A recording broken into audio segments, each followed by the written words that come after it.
প্রিয় দর্শক, আমন্ত্রণ জানাচ্ছি এনটিভির প্রতিদিনকার আয়োজন স্বাস্থ্য প্রতিদিন অনুষ্ঠানে। আপনাদের সঙ্গে আছি আমি ডাক্তার সাখাওয়াত হোসেন। প্রিয় দর্শক, আজকের এই অনুষ্ঠানে আমরা আলোচনা করব হার্ট ফেইলিওর নিয়ে।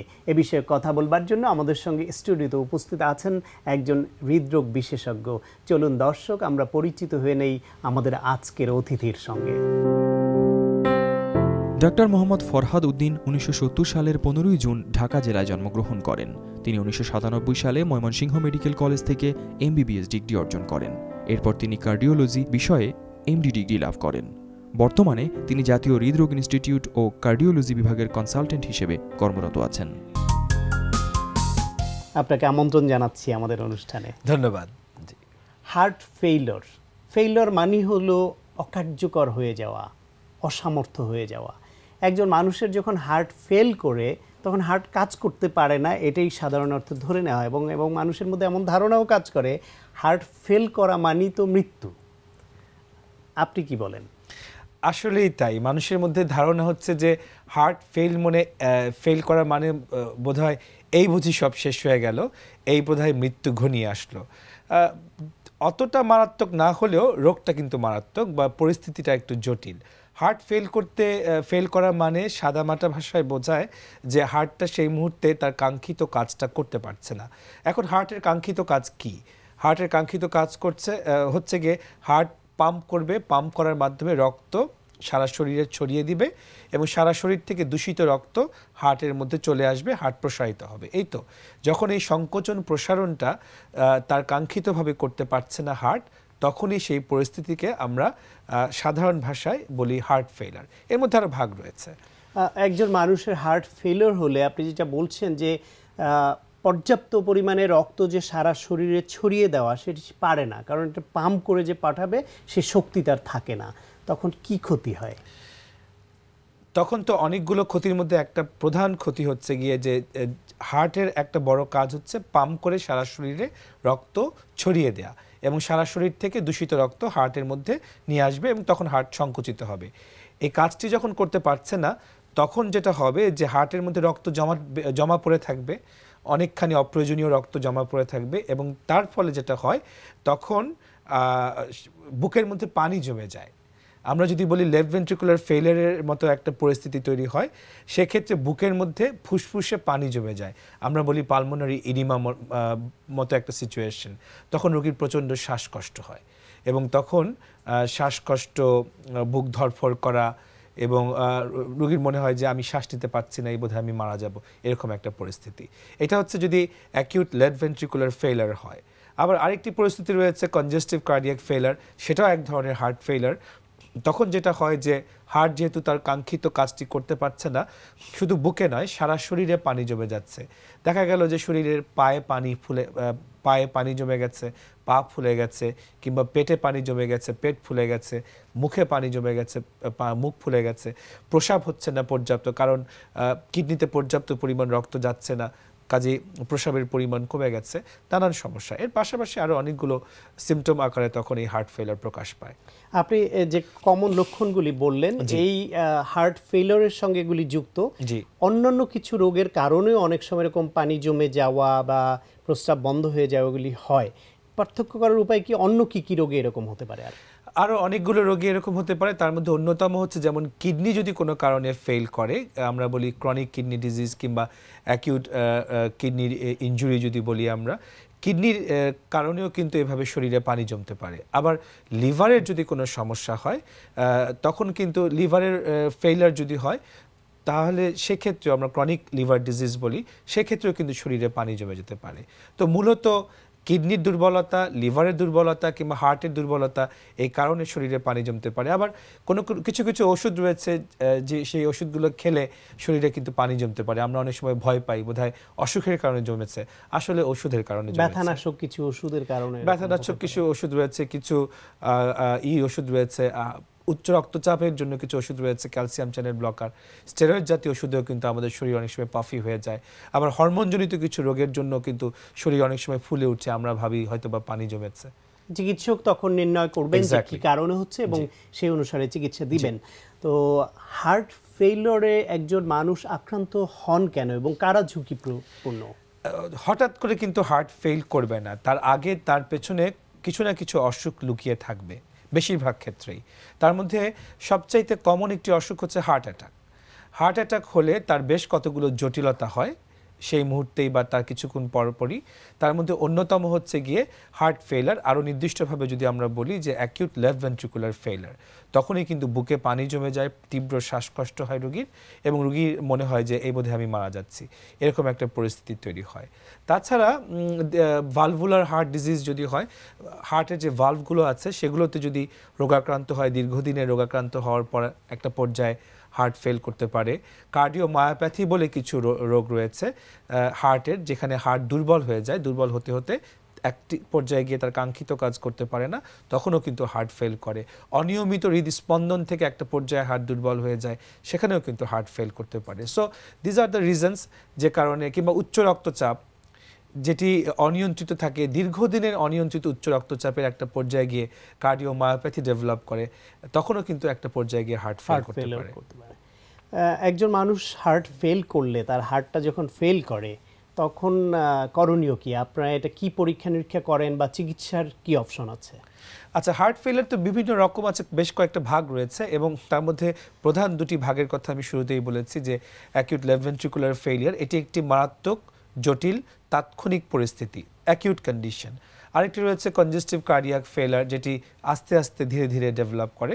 দুটিতেই শরীরের বিভিন্ন জায়গায় পানি জমে। আমরা বিভিন্ন পরীক্ষা নিরীক্ষার মাধ্যমে দেখি যে হার্ট কতখানি দুর্বল। তার মধ্যে এক্স-রে আছে, ইসিজি আছে, এবং খুব ইম্পর্টেন্টলি আমরা ইকো পরীক্ষা করি, যার মাধ্যমে আমরা দেখি যে হার্টটা কতখানি দুর্বল রয়েছে, এবং সেই মতো করে আমরা রোগ নির্ণয় করি, এবং সেইভাবে আমরা নির্ণীত রোগ অনুসারে চিকিৎসা করি। প্রয়োজনে আমরা আরও পরীক্ষা নিরীক্ষা করি প্রয়োজন পড়লে। হার্ট ফেলিওরের কি সার্জিক্যাল চিকিৎসার প্রয়োজন হয় না কনজারভেটিভ বা মেডিকেল ট্রিটমেন্ট? প্রথম কথা হচ্ছে কি, হার্ট ফেল করলে আমরা রোগীকে ওষুধ দিয়ে চিকিৎসা করি, পাশাপাশি তাকে কিছু আমরা পরামর্শ দিয়ে থাকি, প্রয়োজনে বিশ্রাম দিয়ে থাকি, প্রয়োজনে আমরা পানি খাওয়ার ব্যাপারে পরামর্শ দিই, খাওয়া দাওয়ার ব্যাপারে, ওজন কমানো এবং অসুখ কন্ট্রোলের ব্যাপারে পরামর্শ দিই। তারপর প্রয়োজন পড়লে যদি দেখি যে এটি হার্ট অ্যাটাকের জন্য হয়, তখন আমরা এখানে প্রয়োজনে এনজিওগ্রাম, এনজিওপ্লাস্টি, রিং লাগানো, এসব চিকিৎসা করে থাকি। কখনো কখনো আজকাল একেবারে আধুনিক চিকিৎসা রয়েছে, যেটিকে আমরা বলি আইসিডি বলে একটা চিকিৎসা রয়েছে, ইমপ্ল্যান্টেবল কার্ডিওভার্টার ডিফিব্রিলেটর বলে একটা যন্ত্র, সিআরটি বলে একটা খুবই ইম্পর্টেন্ট যন্ত্র রয়েছে, যেটি দুর্বল হার্টকে অনেকখানি শক্তিশালী করে, সেটির ব্যবহার করে থাকি। সেটাতেও যদি সম্ভব হয় কখনো বাইপাস সার্জারি করার মাধ্যমে হার্টকে আমরা রক্ষা করার চেষ্টা করি। আরও অপারেশন রয়েছে। একজন মানুষ যাতে হার্ট ফেলিওরে আক্রান্ত না হয়, এরকম একটা জটিল পরিস্থিতির মুখোমুখি তাতে হতে না হয়, সেজন্য আপনার পরামর্শ কি? পরামর্শ হচ্ছে গিয়ে যে যেসব অসুখের কারণে হার্ট ফেলিয়ারের মতো জটিল একটা পরিস্থিতি তৈরি হয়, সেসব অসুখকে আপনার অ্যাভয়েড করতে হবে, দূরে থাকতে হবে। যেমন হার্ট অ্যাটাককে আপনার প্রিভেন্ট করতে হবে। পাশাপাশি কারো যদি valvular heart disease, rheumatic heart disease prevent করতে হবে, অর্থাৎ বাতজ্বরকে। পাশাপাশি কারো যদি হয়েই থাকে, তাহলে আমরা বলি সেকেন্ডারি প্রিভেনশন, অর্থাৎ হার্ট অ্যাটাক হয়েছে কিন্তু তারপরে আপনি আপনার হার্টের যত্ন নিন, আপনার ভালভুলার হার্ট ডিজিজের যত্ন নিন। আপনার হয়তো বা আইসিএম হয়ে গেছে, ইস্কেমিক কার্ডিওমায়োপ্যাথি বা কার্ডিওমায়োপ্যাথি জাতীয় অসুখ রয়েছে, এটার যত্ন নিন যাতে করে এটি আরও ফার্দার না বাড়তে পারে, যাতে করে এটা বাড়তে বাড়তে হার্ট ফেলিয়ারের মতো জটিল পরিস্থিতিতে আপনাকে না পড়তে হয়। ওষুধ খাওয়া, খাদ্যাভ্যাস নিয়ন্ত্রণ, রেগুলার এক্সারসাইজ, ওজন কমানো এবং রেগুলার চেক আপের মাধ্যমে আপনি এরকম জটিল একটা হার্ট ফেলিয়ারের মতো পরিস্থিতি এড়াতে পারেন বা ডিলেই করতে পারেন। আপনার কাছ থেকে শুনলাম যে হার্ট ফেলিয়ার প্রতিরোধ করার জন্য কি করণীয় সেটি, কিন্তু যাদের হার্ট ফেলিয়ার হয়ে গেছে আনফরচুনেটলি, তাদের লাইফস্টাইল কেমন হওয়া উচিত বা তাদের জন্য পরামর্শ কি? তাদের জন্য পরামর্শ হচ্ছে গিয়ে যাদের হার্ট ফেলিয়ার হয়ে গেছে, লেফট ভেন্ট্রিকুলার ফেলিয়ারের যিনি একবার এক্সপেরিয়েন্সড, কিংবা যার কনজেস্টিভ কার্ডিয়াক ফেলিয়ার রয়েছে, তারা কিন্তু খুব মুষড়ে পড়েন, খুব মন খারাপ করে বসেন যে জীবনটাই বুঝি শেষ হয়ে গেল, হার্টের বোধহয় আর কোনো দিন অবশিষ্ট নেই। এরকম ভাবাটা ঠিক না, বরং তাদেরকে ঘুরে দাঁড়াতে হবে, তাদেরকে তা আপনার যে অসুখটা রয়েছে সেটাকে খুব ভালো মতো যদি কন্ট্রোল করেন, আপনি ঠিকমতো ওষুধ খান, ওজন কমান, খাদ্যাভ্যাস নিয়ন্ত্রণ করেন, রেগুলার এক্সারসাইজ করেন, চিকিৎসকের পরামর্শ নেন, রেগুলার চেক আপে থাকেন, তাহলে পরবর্তীতে আপনি ফার্দার হার্ট ফেলিয়ার জনিত জটিলতাসমূহ, উপসর্গসমূহ কিন্তু আপনি এড়াতে পারবেন এবং অবশ্যই আপনি সুস্থ দীর্ঘমেয়াদী জীবনযাপন করতে পারবেন। কাজেই আপনি মুষড়ে না পড়ে, আপনি নিজেকে অসুস্থ না ভেবে অবশ্যই আপনি চিকিৎসকের শরণাপন্ন হন এবং সুস্থ থাকার চেষ্টা করুন। আমাদেরও প্রত্যাশা তাই, সবাই সুস্থ থাকুক এই পরামর্শ জেনে। আপনাকে অনেক ধন্যবাদ। আপনাকে ধন্যবাদ এবং দর্শক আপনাদেরকেও ধন্যবাদ। প্রিয় দর্শক, আমরা শুনছিলাম হার্ট ফেলিওর সম্পর্কে অত্যন্ত প্রয়োজনীয় কিছু পরামর্শ। আশা করি আপনাদের কাজে লেগেছে। আজকে আমরা যে আসনটা করব এটা হচ্ছে প্রসারিত পদ উত্তানাসন, হ্যাঁ, ওয়াইড লেগ ফরওয়ার্ড বেন্ড। এতে যেটা হবে যে স্ট্যামিনা বাড়ার ক্ষেত্রে এবং অতি টায়ার্ডের সময়ে আপনার যে ফ্লেক্সিবিলিটি বা ব্যালেন্স এবং ইন কন্ট্রোল, বডিটা ইন কন্ট্রোলে রাখা, এটা আমাদের প্র্যাকটিস হবে এবং কনসেন্ট্রেশনের প্র্যাকটিসটাও হবে। আমরা এখানে আমাকে হেল্প করবে লিও। আমরা বেসিক ভার্সনটা দেখি যে বেসিক থেকে কিভাবে স্টেপ বাই স্টেপ শুরু করতে হবে, কারণ এটা অনেকটুকু ব্যালেন্স ডিপেন্ডেন্ট। খুব হঠাৎ করে করাটা ঠিক হবে না, বুঝে শুনে করতে হবে। Okay Leo, yes. প্রথমে আমরা বেসিক ওয়ানটা দেখব। Inhale and exhale, wide spread. Okay, and inhale arms up and exhale arms to the waist, কোমরে আসবে হাত। And inhale and exhale, flat back, আস্তে আস্তে আস্তে নামবে এবং হাত দিয়ে আস্তে করে ফ্লোরে সাপোর্টটা নিবে অ্যান্ড স্টে দেয়ার। হ্যাঁ, পাটা স্প্রেড করে অ্যাপস ইন রেখে ব্যালেন্সটা রেখে, okay, stay there and inhale, stay টাইমটা আপনার নিজের উপর ডিপেন্ড করবে কতক্ষণ থাকতে পারছেন। দেন অ্যান্ড এক্সেল, কোমরে হাত আসবে, ব্যালেন্সে ফ্ল্যাট ব্যাক থেকে আস্তে করে উঠে দাঁড়িয়ে inhale, stay and exhale, go to your normal position. Okay, তো এখানে আমরা দেখছি যে স্প্রেডিং হচ্ছে। স্প্রেডিং হওয়ার পরে তখন ওইখানে পায়ের কোয়াড্রিসেপ, হ্যামস্ট্রিং, টোটাল পায়ের ম্যাসেলের উপর কাজ করে তারপর সে ব্যালেন্সে যাচ্ছে। ওকে, এটা যখন অভ্যাস হবে তখন আমরা অ্যাডভান্স পোজে যাব। Okay Leo, are you ready? Yes, really ready? Okay, fine, and ready? Okay, go. Inhale and exhale, yes. এখন যতটুকুতে তোমার ব্যালেন্স থাকে, spread leg, then inhale up, okay, exhale, straight, go down arms থেকে, হ্যাঁ, fine, nice. যখন ব্যালেন্সটা হচ্ছে, okay, good, and then head touch and yes, this is the extreme pose. Balance, stay, মাথা ফ্লোরে টাচ হয়ে আছে, 1 2 3। ইনহেল, আগে সেফটি, হাত আস্তে করে পাশে চলে আসবে, হাতের ব্যালেন্সে, ফ্ল্যাট ব্যাকে আস্তে করে এক্সেল অ্যান্ড আপ।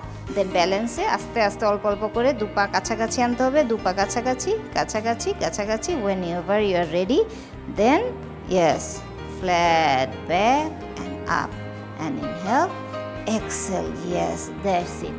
সো এটা কিন্তু অনেকটুকু অ্যাডভান্স মুভ। মাথা তালুর উপর যখন থাকছেন, এটা শীর্ষাসনের কাজটাও হয়, মানে মাথায় ব্লাড সার্কুলেশন চলে আসে। যাদের হাই ব্লাড প্রেশার তারা কিন্তু এটা করা যাবে না তা না, এটা অনেক বুঝে শুনে স্টেপ বাই স্টেপ কোনো একজন অভিজ্ঞ কারো কাছে বুঝে তারপর করতে হবে। প্রিয় দর্শক, হঠাৎ তীব্র মাথা ব্যথায় চিকিৎসকের কাছে যাওয়ার আগে আমাদের করণীয় কি? চলুন সে বিষয়ে শুনি আজকের প্রাইমারি কেয়ার। মাথা ব্যথা হয়নি অথবা মাথা ব্যথা নেই এমন লোক খুঁজে পাওয়া ভার। মাথা থাকলে ব্যথা হবেই। তো মাথা ব্যথা হলে আমরা কি করতে পারি? এক্ষেত্রে বিভিন্ন কারণে মাথা ব্যথা হয়ে থাকে, যেমন টেনশন, হেডেক, চক্ষুজনিত কারণে, ব্লাড প্রেশার বেড়ে যাবে এই কারণে মাথা ব্যথা হতে পারে, অথবা আমরা অনেক সময় দেখি মাইগ্রেনের সমস্যার জন্য মাথা ব্যথা হয়।